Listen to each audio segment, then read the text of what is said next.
besteden. Facebook is al een paar keer voorbij gekomen. Als mensen mij vragen van ja, wat is dat dan, social networking? Dan heb ik het altijd over klontengedrag.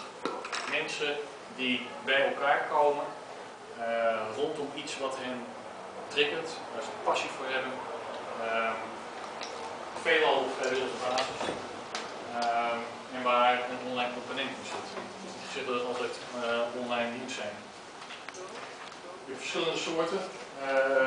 De sociale communities, de profielenpagina's, meer de praktische communities, Flickr, YouTube, bloggen. Een bezoeker van een dergelijke site die zal zich niet onderdeel van een community voelen, maar de persoon die het geplaatst heeft, die ziet zijn bezoeker wel degelijk als leden van een community. Namelijk van zijn klanten, van zijn beeld of geluid. Zakelijke netwerken, LinkedIn, Xing, Academy, zeg maar, het draait voornamelijk om LinkedIn.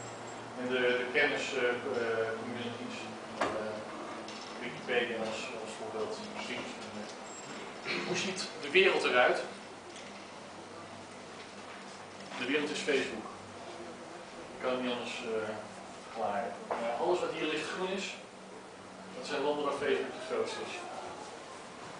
In China is een club QQ de grootste, ooit opgegroeid uit een chat functionaliteit waar profielpagina's aan gekoppeld zijn.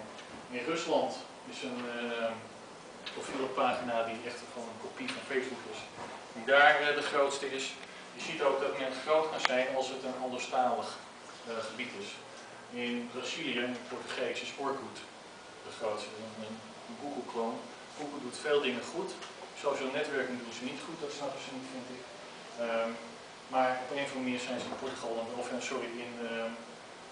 in Brazilië wel de grootste.